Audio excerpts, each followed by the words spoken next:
আসসালামু আলাইকুম। আমরা জানি কোরআনুল কারিমের ভিতরে অসংখ্য সূরা রয়েছে।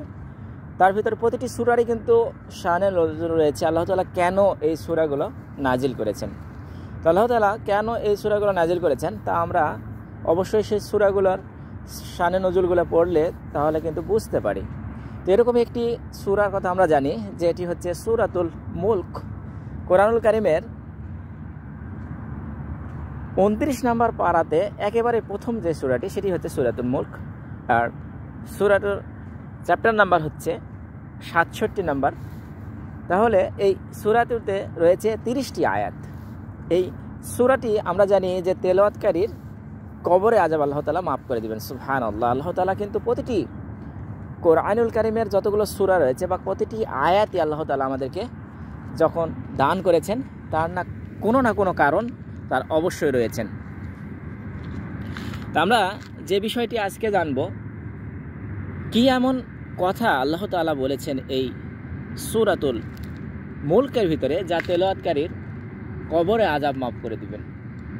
কিন্তু রাসূল সাল্লাল্লাহু আলাইহি সাল্লাম বলেছেন কবরে আযাব এমন একটা জিনিস, মানে কবরের যে মাটির যে আযাবটা রয়েছে তা মুমিন কাফের সবাই অনুভব করবেন। 5 ওয়াক্ত সালাত আদায়কারী হলেও কিন্তু কবরে আযাব থেকে কেউ রক্ষা পাবে না। সংক্ষিপ্ত হিসাবে হলেও কবরে আযাব সবাইকেই দেওয়া হবে। কারণ আমরা মাটিতে যখন চলাফেরা করি, মাটির উপর যখন দুনিয়াতে বসবাস করি, মাটির উপর অনেক, এর কারণে মাটি তার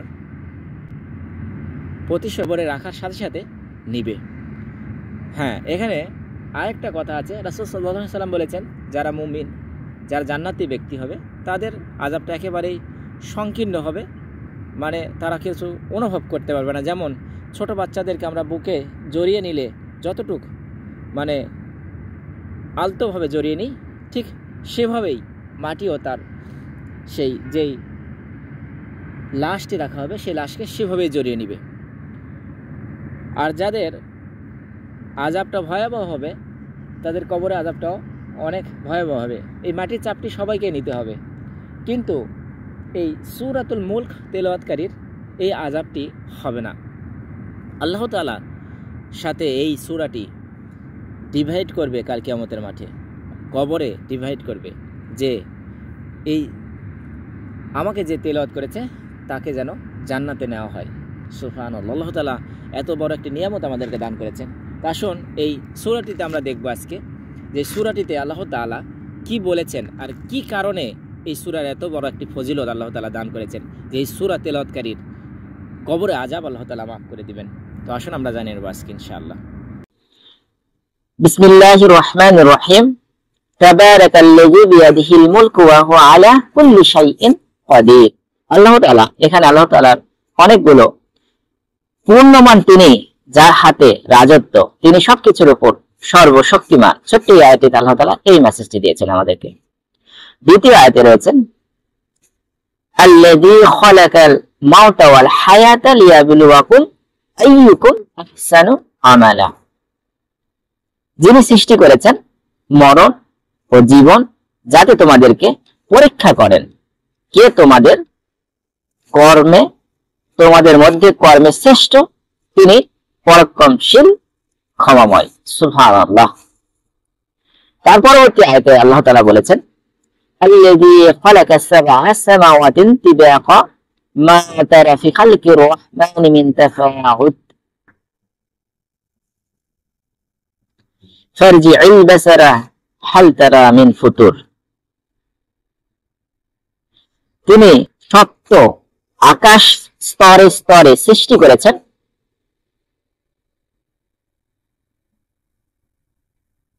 তিনি করুণাময় আল্লাহ তাআলার সৃষ্টিকে,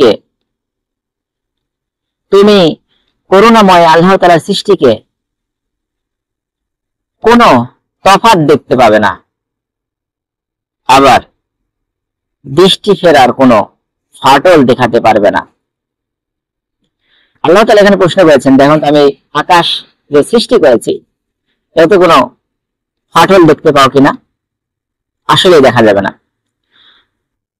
তার পরবর্তী আয়াতে আল্লাহ তাআলা বলেছেন সুম্মা রাজি'ল বারস সুম্মা ইরজি'ল বাসারা কাররাতাইনি ইয়ানকালিব ইলাইকাল বাসার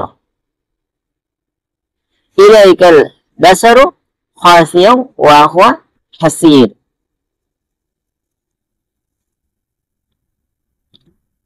অতঃপর তুমি বারবার তাকিয়ে দেখো, তোমার দৃষ্টি ব্যর্থ ও পরিশ্রান্ত হয়ে তোমার দিকে ফিরে আসবে। আসলে আমরা কিন্তু আকাশের দিকে যখন তাকিয়ে দেখি তখন কিন্তু আমাদের দৃষ্টি আসলে ফিরে যত দূর পর্যন্ত দেখতে পাই আমরা তত দূর পর্যন্ত দেখা যায় আবার ফিরে কিন্তু নিজের কাছে চলে আসে। তারপরে আল্লাহ তাআলা এই আয়াতিতে বলেছেন ওয়ালাকাদ যায়্যানাস সামাআদ দুনিয়া বিমাসাবিহা ওয়া জাআলনাহা রুজুমান লিশ-শায়াতিন ওয়া তাদনা লাহুম আযাবাস সাঈর।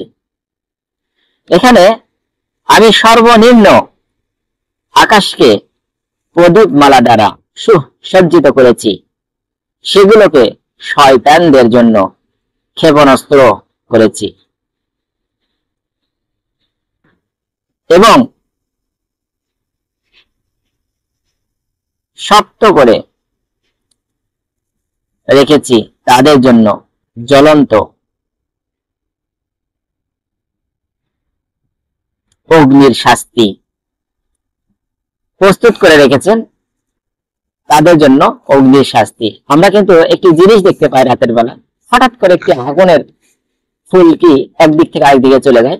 আসলে এটি হচ্ছে, যেটি হাদিস শরীফে এসেছে, এটাকে আমরা উল্কা পিণ্ড বলে থাকি, কিন্তু সেটি হচ্ছে আকাশে যখন শয়তানরা কি করে, শয়তানরা আকাশে যেগুলো দরজা আছে সেই দরজাতে যে কান পেতে ওঁত পেতে থাকে, আর ফেরেশতারা তখন তাদেরকে সেই আগুনের সেই ফুলকিগুলো যেগুলো আল্লাহ তাআলা প্রস্তুত করে রেখেছেন এই আয়াতের মাধ্যমে বলেছেন, সেটি মেরে দিয়ে থাকেন, আর সেটি আমরা দেখতে পাই। আসলে সেটি দেখলে আমরা কিন্তু লা হাওলা ওয়ালা কুওয়াতা ইল্লা বিল্লাহিল আলিয়্যিল আযীম এই দোয়াটি পাঠ করে থাকি। ইনশাআল্লাহ আমরা এই দোয়াটি পাঠ করে থাকব। তো আল্লাহ তাআলা তার পরবর্তীতে যে আয়াতটি রয়েছেন ৬ষ্ঠ নম্বর আয়াতে আল্লাহ তাআলা বলেছেন ওয়ালিল্লাযীনা কাফারু বিরাব্বিহিম আযাবু জাহান্নাম ওয়া বিসাল মাসীর। যারা তাদের পালনকর্তাকে অস্বীকার করেছে তাদের জন্য রয়েছে জাহান্নামের শাস্তি, নাউযুবিল্লাহ, সেটা কতই না নিকৃষ্ট স্থান। এবং সূরাতুল মুলকের ৭ নম্বর আয়াতে আল্লাহ তাআলা বলেছেন ইজা উলকু ফিহা সামিউ লাহা শাহীকাও ওয়া হিয়া তাফুর। যখন তারা তথায় নিক্ষিপ্ত হবে তখন তার উৎক্ষিপ্ত গর্জন শুনতে পাবে। আল্লাহ তাআলা আমাদেরকে হেফাজত করুক এই জাহান্নামের আগুন থেকে। এবং ৮ নম্বর আয়াতে আল্লাহ তাআলা বলেছেন তাকাদু তামাইযু মিনাল গায়ব কুল্লামা উলকিয়া ফিহা ফাওজুন سألهم خزنتها ألم يأتكم نذير। ক্রোধে জাহান্নাম যে ফেটে পড়বে যখনই তাতে কোনো সম্প্রদায় নিক্ষিপ্ত হবে, তখন তাদেরকে তার সিপাহীরা জিজ্ঞাসা করবে তোমাদের কাছে কি কোনো সতর্ককারী আগমন করেনি? একটিবার ভেবে দেখুন, আমাদের কাছে আল্লাহ তাআলা কিন্তু বারবার সতর্ককারী পাঠিয়েছেন এবং এই কোরআনুল কারীম দান করেছেন এখান থেকে শিক্ষা নেওয়ার জন্য। তখন সেই জাহান্নামবাসীদেরকে সেই জাহান্নামের ফেরেশতারা এই প্রশ্ন তখন করবে তোমরা তারপরেও এই জাহান্নামে কেন এসেছো? কত বড় দুর্ভাগ্যবান ব্যক্তি আমরা যে এত পথ, এত নিদর্শন, এত কিছু, সবকিছু একেবারে ওপেন সিক্রেট, কোন রকম কিছু সিক্রেট রাখেনি আল্লাহ তাআলা, সবকিছু আমাদেরকে জানিয়ে দিয়েছেন, তারপরেও আমরা সেখান থেকে বিমুখ হয়ে আছি। আল্লাহ তাআলা আমাদেরকে হেদায়েতে ৫ ওয়াক্ত নামাজ পড়ার মতো তৌফিক দান করুক এবং সহিহ সালামতে আমরা যেন ইসলামের সহিহ আকীদার উপর চলতে পারি সেই তৌফিক দান করুক। সবাই বলবেন আমিন। এর পরবর্তীতে ৯ নম্বর আয়াতে আল্লাহ তাআলা বলেছেন قالوا بلى قد جاءنا نذير فكذبنا وقلنا ما نزل الله من شيء إن أنتم إلا في ضلال كبير। তারা বলবে, হ্যাঁ আমাদের কাছে সতর্ককারী আগমন করেছিল, অতঃপর আমরা মিথ্যারোপ করেছিলাম এবং বলেছিলাম আল্লাহ তাআলা কোনো কিছু নাজিল করেননি, তোমরা মহা বিভ্রান্তিতে পড়ে রয়েছ। তার মানে সেদিন তারা বুঝতে পারবে যে বিভ্রান্তিতে আসলে কারা পড়ে রয়েছে, আমরা না তারা। এর পরবর্তীতে 10 নম্বর আয়াতে আল্লাহ তাআলা বলেছেন, وقالوا لو كنا نسمع ونعقل ما كنا في أصحاب السعير। তারা আরো বলবে, যদি আমরা শুনতাম অথবা বুদ্ধি খাটাতাম তবে আমরা জাহান্নামবাসীদের মধ্যে থাকতাম না।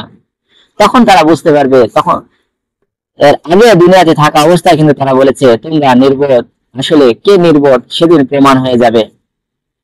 এর পরবর্তীতে আল্লাহ তাআলা 11 নম্বর আয়াতে বলেছেন, فاعترفوا بذنبهم فسحقا لأصحاب السعير। অতঃপর তারা তাদের